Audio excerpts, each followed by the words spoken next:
Cześć, dzień dobry. Witam Was ponownie w naszym studiu alumnowym.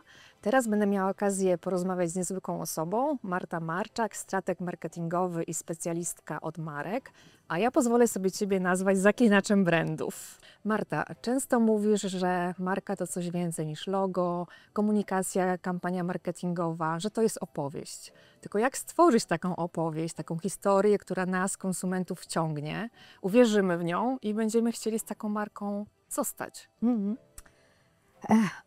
To długie i dosyć złożone pytanie, ale Tak. bardzo ciekawe. Zresztą pytanie, które sobie zawsze stawiam przed każdym projektem. Jak to zrobić, żeby historia była ciekawa, angażująca, unikalna i żeby była autentyczna. I ta wartość, jaką jest autentyczność, wydaje się być kluczem do tej zagadki, którą Marysiu tutaj wyłożyłaś na stół. W ogóle pojęcie marki przez ostatnie lata, można powiedzieć dekady, ewoluowało. Marka nie od początku była taka, jaką dzisiaj ją znamy i jak dzisiaj ją projektujemy.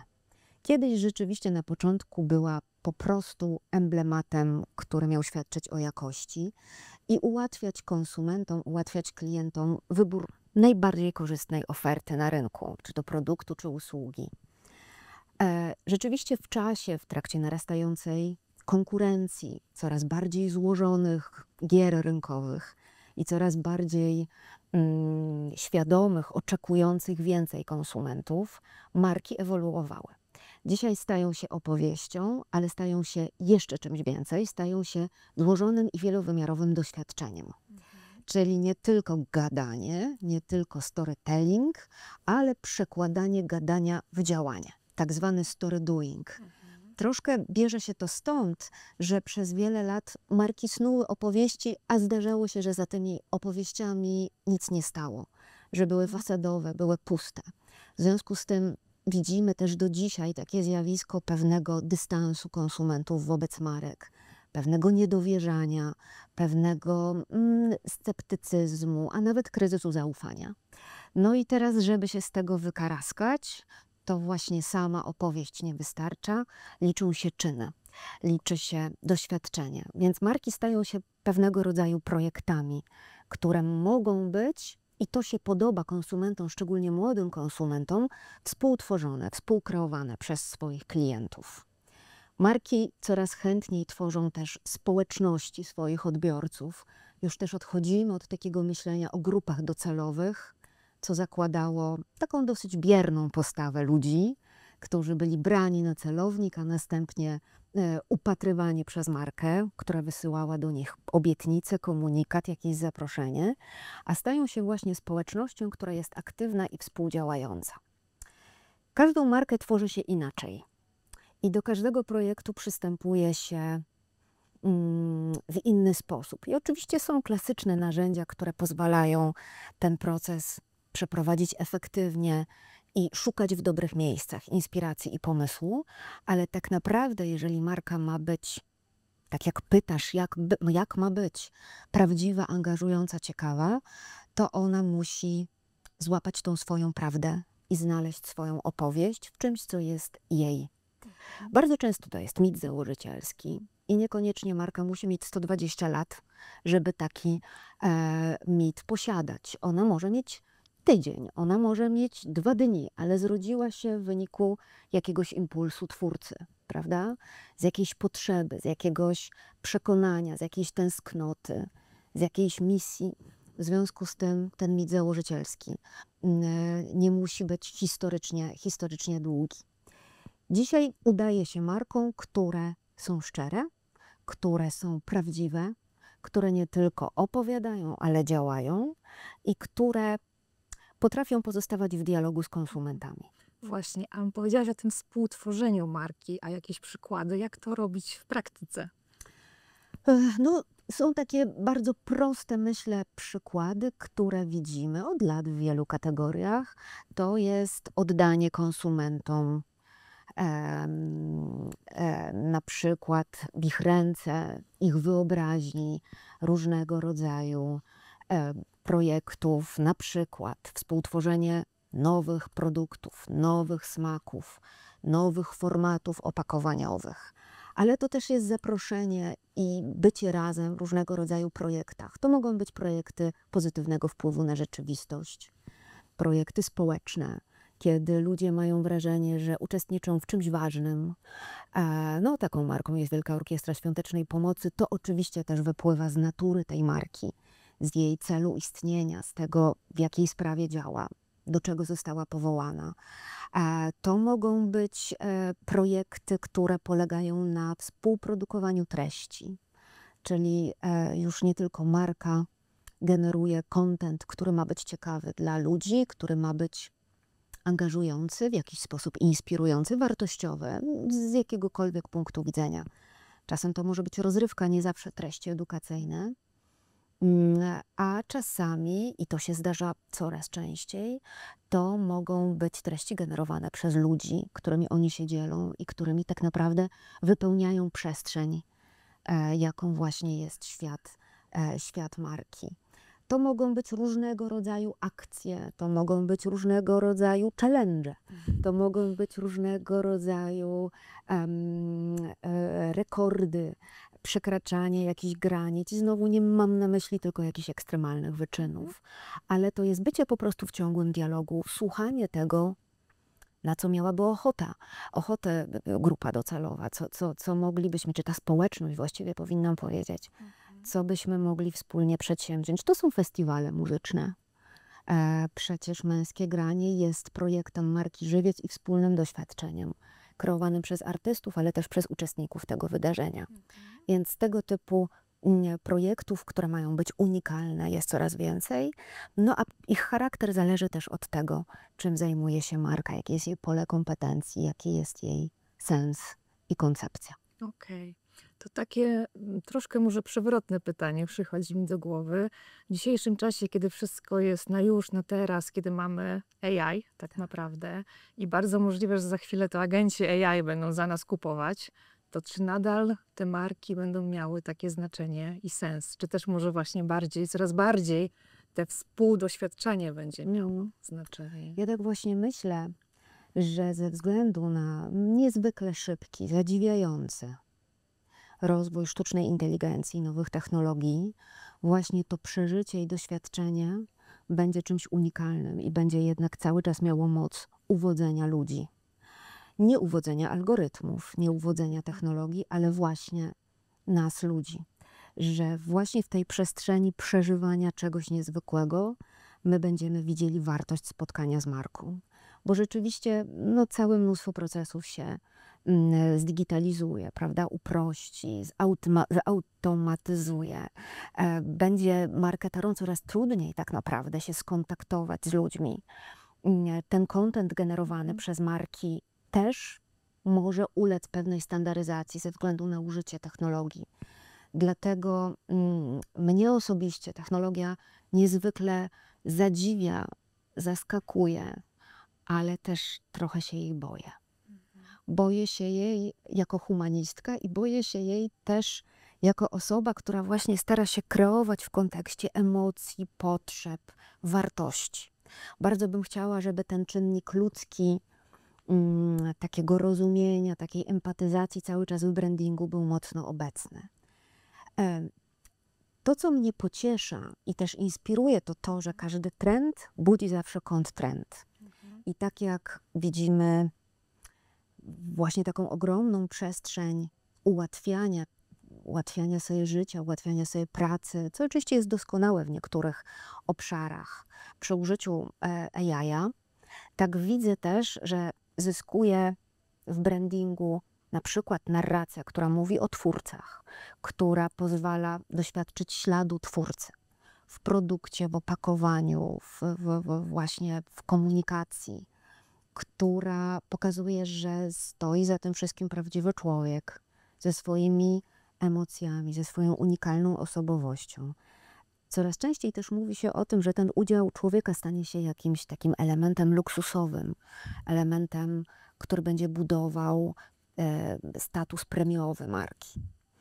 Więc z jednej strony technologia może nas wspaniale wspierać w organizacji, w analizie, w poszukiwaniu ciekawych zależności. Ma przecież po prostu ogromne możliwości analityczne i syntetyczne.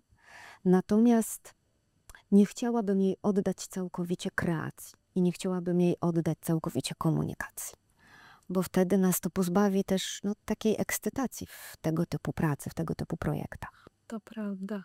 Niesamowite, że człowiek może stać się czymś premium, tak jak powiedziałeś, ten czynnik ludzki. Tak. Zobaczcie, że to jest taka można powiedzieć,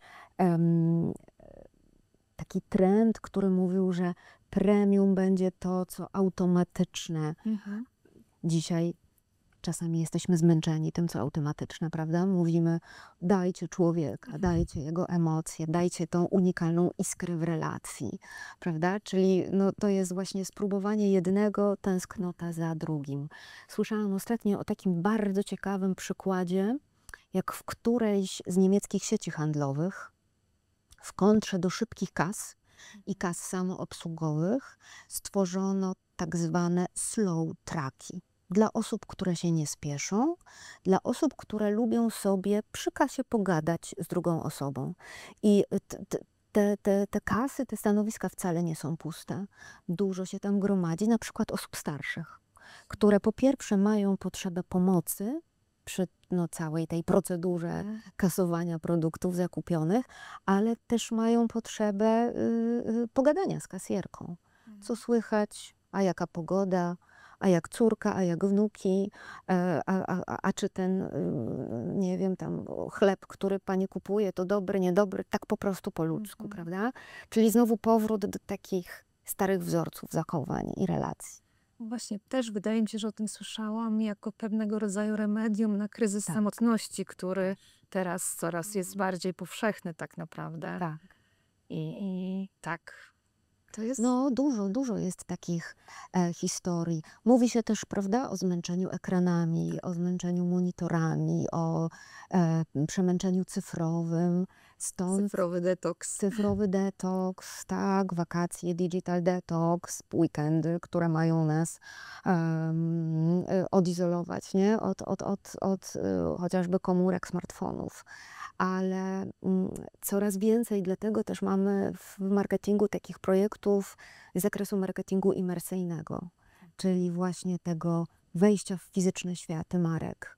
Wraca znowu do łask takie pojęcie teatru marki albo sanktuarium marki, gdzie rzeczywiście możemy fizycznie dotknąć, przez wszystkie zmysły poczuć, co to znaczy przyjemność związana z tą czekoladą, co to znaczy naturalność związana z tym kosmetykiem. Często te przestrzenie i te projekty oczywiście też wykorzystują połączenie tych realnych doświadczeń z możliwościami nowych technologii, które po prostu sprawiają, że wyobraźnia nie ma granic i te doświadczenia są często taką hybrydą tego, co namacalne i tego, co wirtualne, a więc jeszcze bardziej niezwykłe. Natomiast właśnie ten marketing imersyjny jest troszkę taką odpowiedzią na póki co, bo pewnie się to wkrótce zmieni, taki jednowymiarowy i płaski świat ekranów i monitorów. To jest to fascynujące.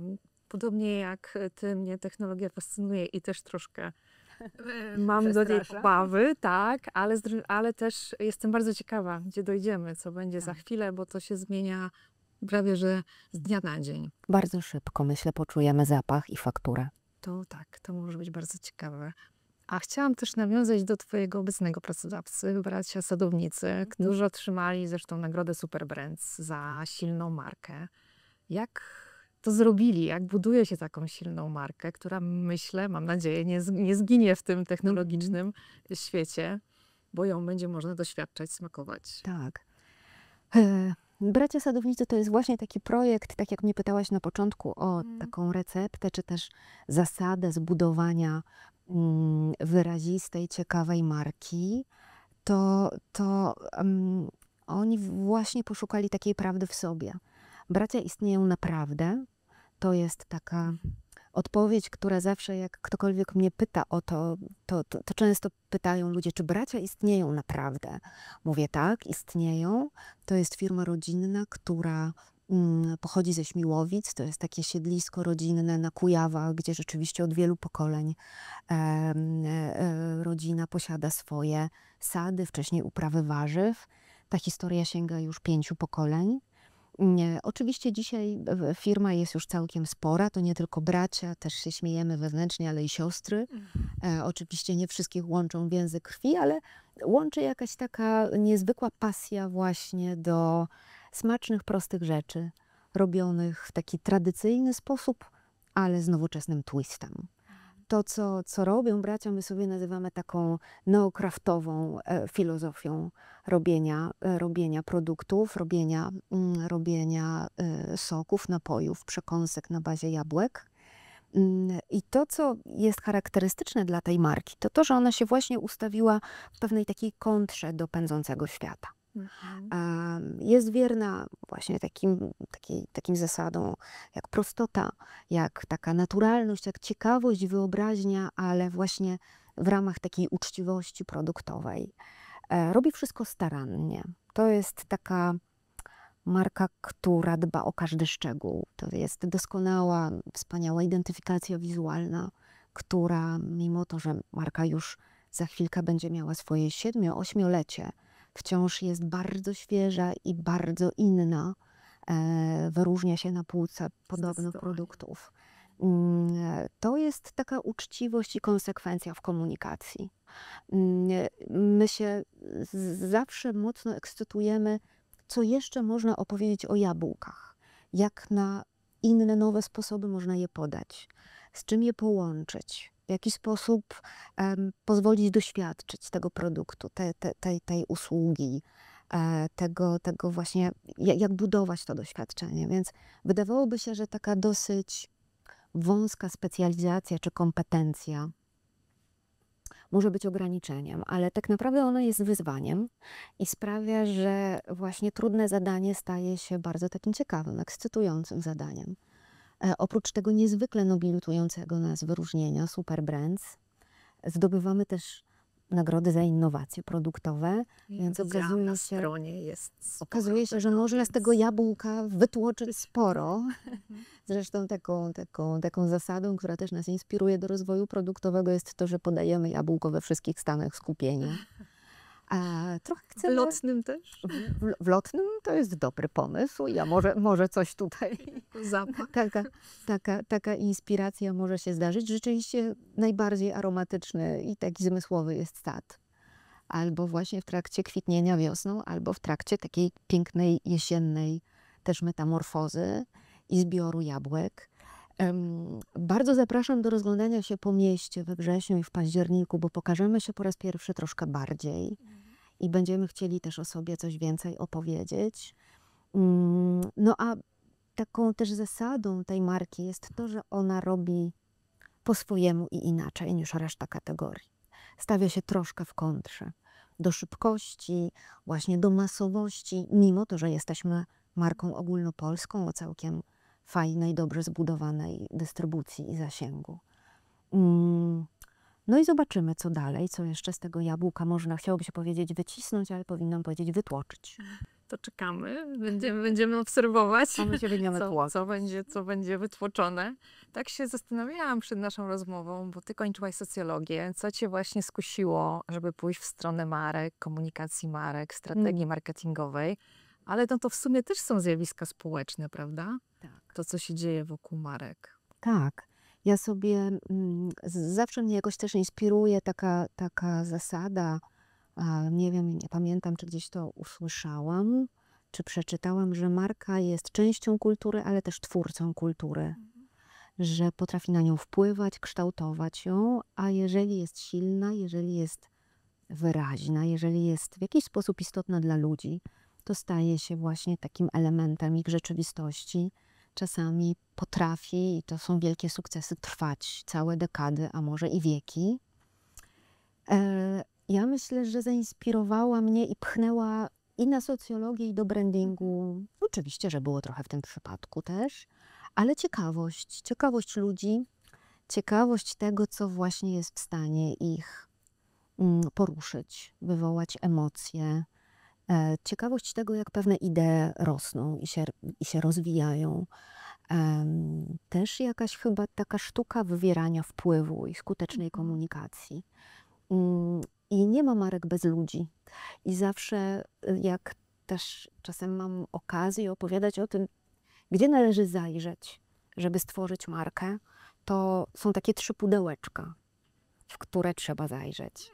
To jest K jak kultura, K jak konsument, klient i K jak kategoria. Aczkolwiek dzisiaj to trzecie, ostatnie K związane z kategorią staje się takie coraz bardziej elastyczne, bo wiemy, że nowe koncepcje powstają na styku kategorii, otwierając nowe zupełnie przestrzenie. Coraz bardziej też większe znaczenie mają nie kody kategorii, tylko właśnie kody klientów, kody tych społeczności konsumenckich, o których sobie rozmawiałyśmy, ale cały czas gdzieś ta kategoria powinna być kontekstem biznesowym, bo oprócz takiej romantycznej wizji marek, związanej z kreatywnością, stworzeniem ciekawych historii, poruszaniem ludzi, to oczywiście jest drugi równie ważny aspekt, czyli aspekt biznesowy. I marka zawsze była, jest i będzie narzędziem do realizacji celów biznesowych.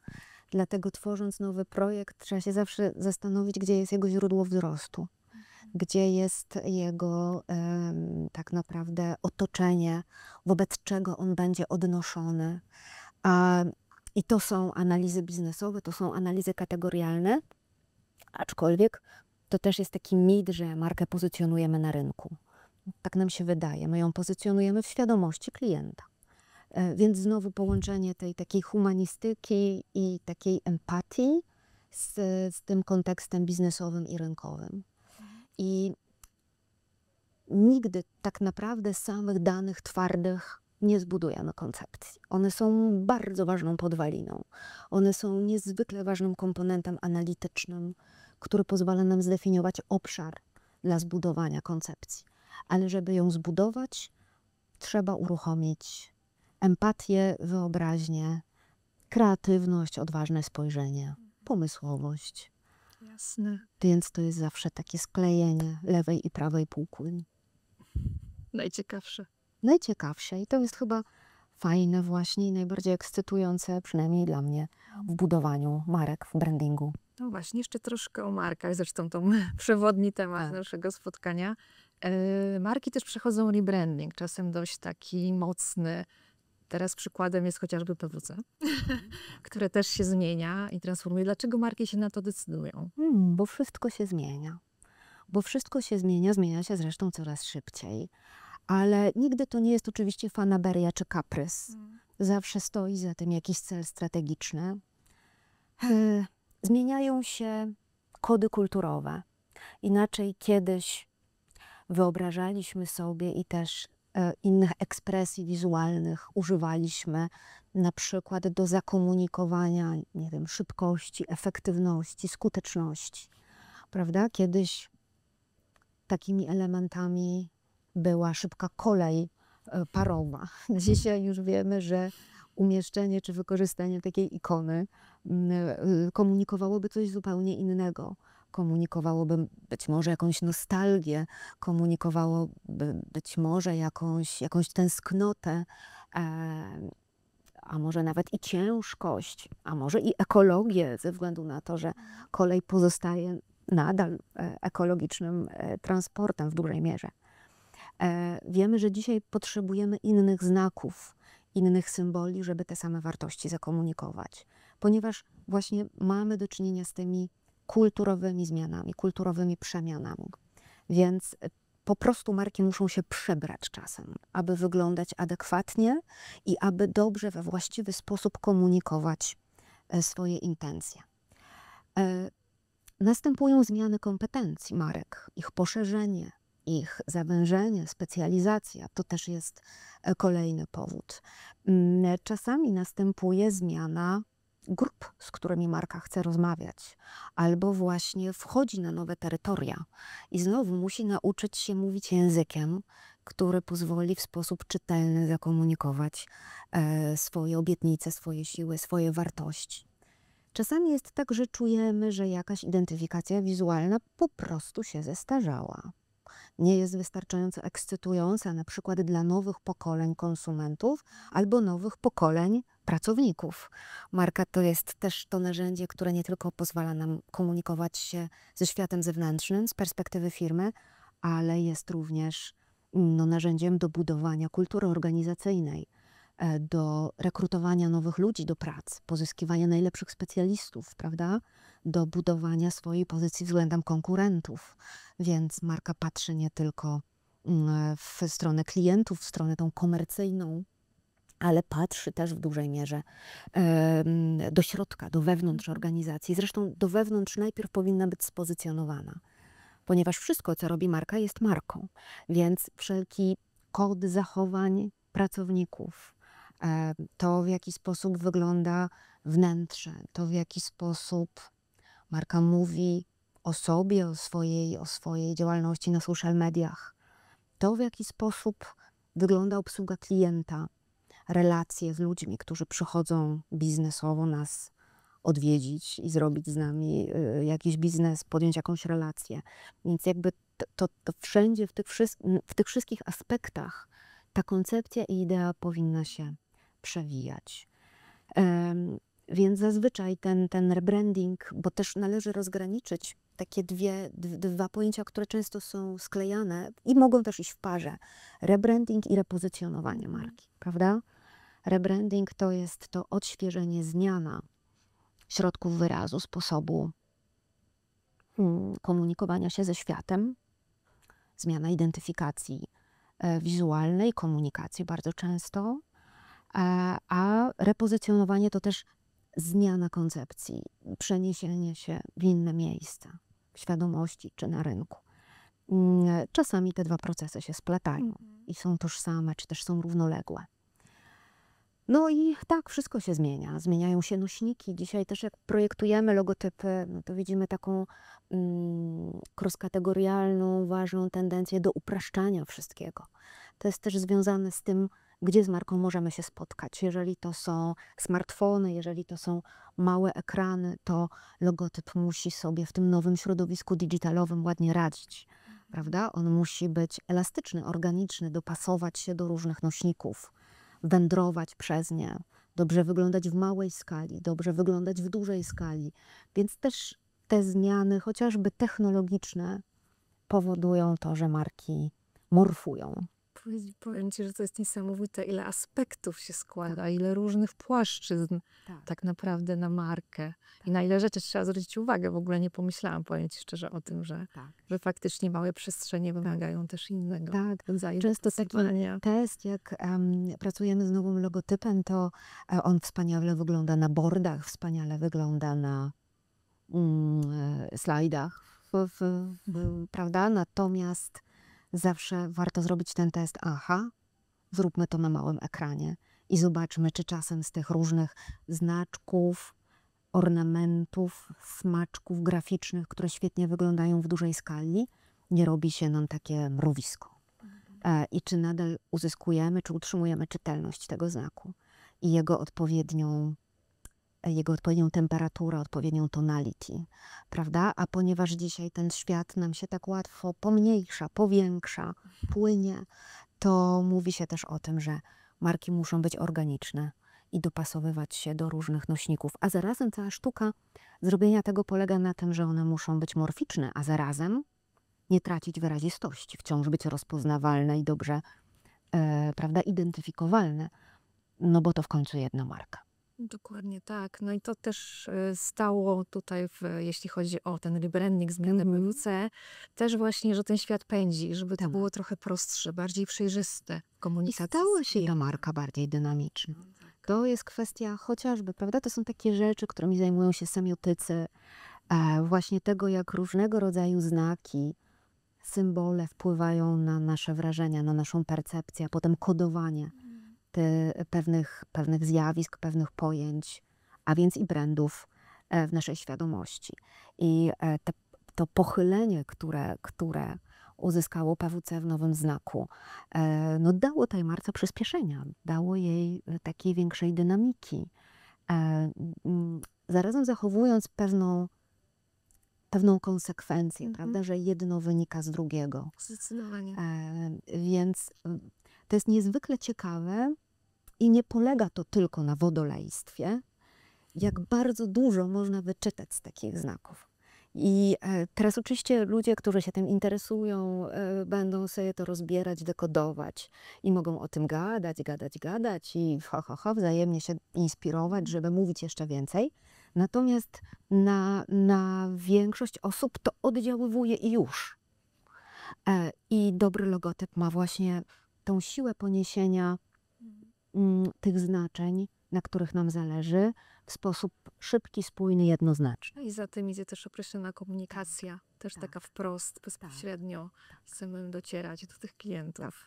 Więc cieszę się, że twoja profesjonalna opinia jest tak pozytywna. No, poza tym jest tam troszkę, prawda, tych kolorów. One oczywiście są dziedziczone z poprzedniego znaku. I to też jest taka ważna rzecz udanych rebrandingów, żeby zmieniać, ale nie zgubić ludzi w trakcie, w czasie. Czasami te zmiany są ewolucyjne, czasami, jeżeli są ku temu przesłanki strategiczne, one są bardziej odważne, bardziej rewolucyjne. Ale trzeba wiedzieć, że wszystko ma konsekwencje. Chyba największą sztuką jest zaprojektowanie znaku tak, żeby niósł nowe, świeże znaczenia, a zarazem trzymał kontakt z tym, co cenne w marce. Wydaje mi się, że PWC przyspieszyło w tej nowej identyfikacji. Zdynamizowało się. Ta czerwień, która też jest przecież symbolem energii, prawda, dynamiki, stała się teraz takim wiodącym kolorem. No i to pochylenie, to tu się nie stoi, tu się działa. Tu się działa, zdecydowanie tak. Skoro nawiązałyśmy do PWC, pracowałaś w PWC, jak wspominasz ten czas, te parę lat spędzonych? Rozmawiałyśmy wcześniej, że wiele kontaktów nadal utrzymujesz. Ogromnie to był miły czas, towarzysko, koleżeńsko, ale też merytorycznie, ponieważ ja taką swoją wiedzę i taki profil doświadczeń właśnie mocno brandingowy, humanistyczny miałam okazję dzięki relacjom z wspaniałymi ekspertami, którzy budują nadal tą firmę, wzbogacić właśnie o taki kontekst biznesowy.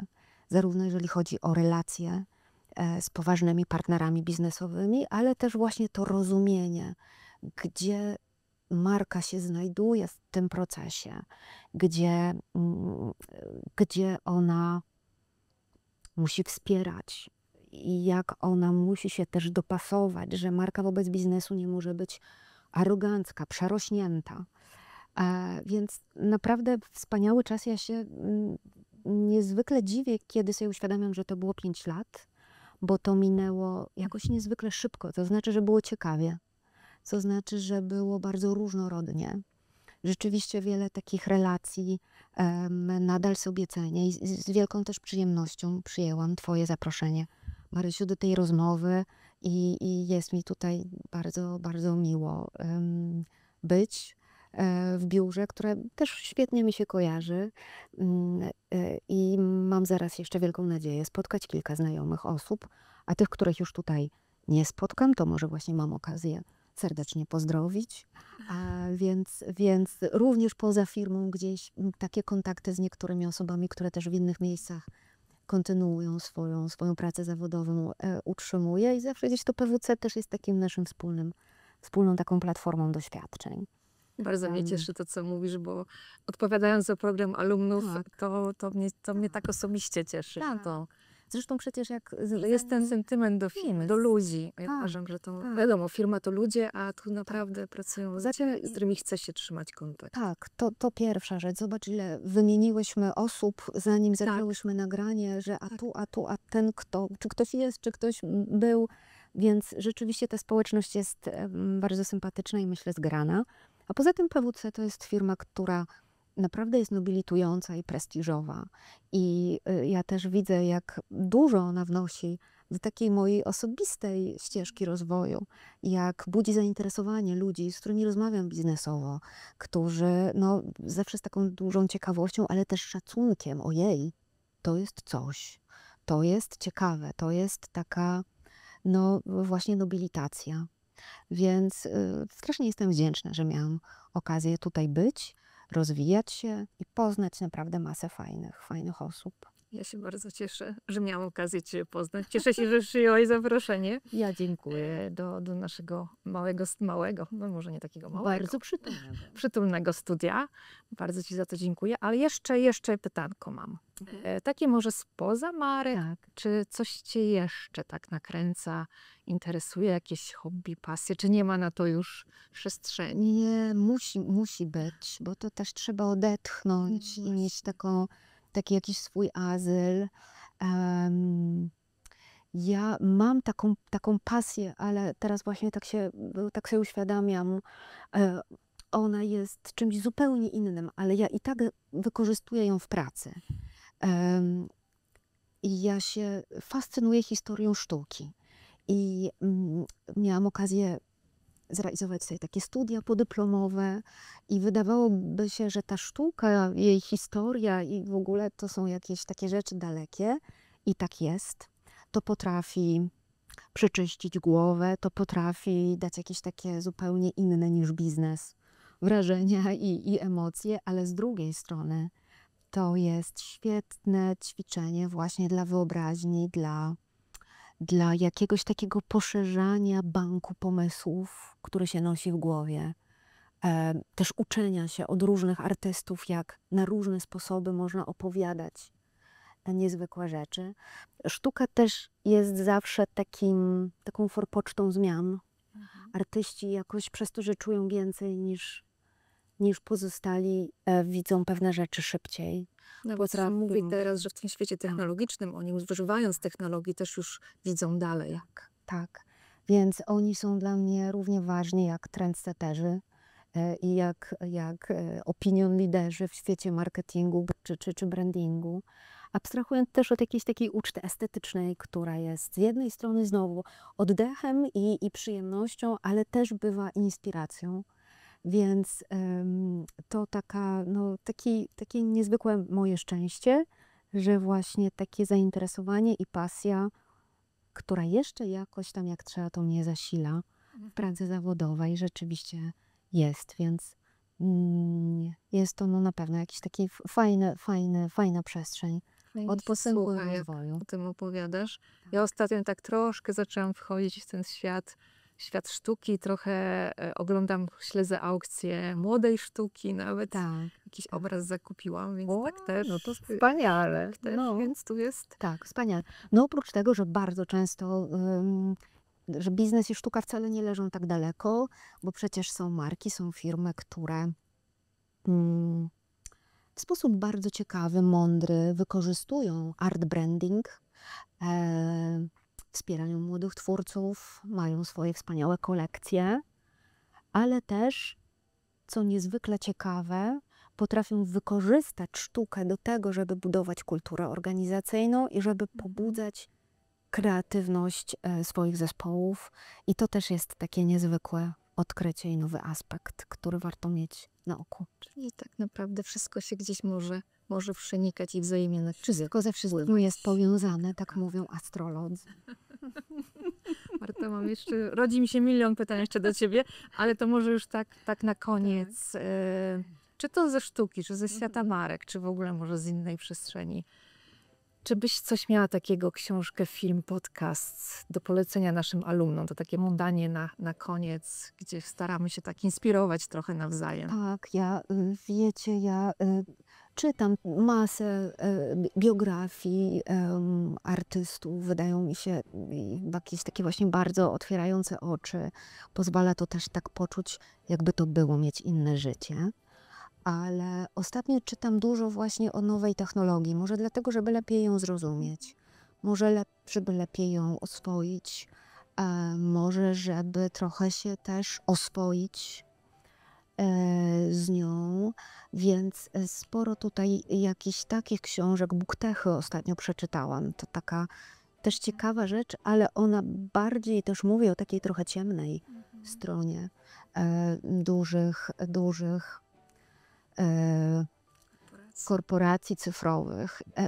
Myślę, że fajnie czasem też popatrzeć od tej strony, żeby się nie zatracić, nie zagubić, nie zaplątać, utrzymać jakiś taki dobry balans i równowagę w tym wszystkim. Marta, bardzo Ci dziękuję za wizytę Ja w naszym dziękuję za studiu. Bardzo rozmowę. miło Cię spotkać, zobaczyć. No i myślę, że jeszcze jakąś kawę wypijemy. Z przyjemnością. Dziękuję Dzięki. bardzo, Marysiu.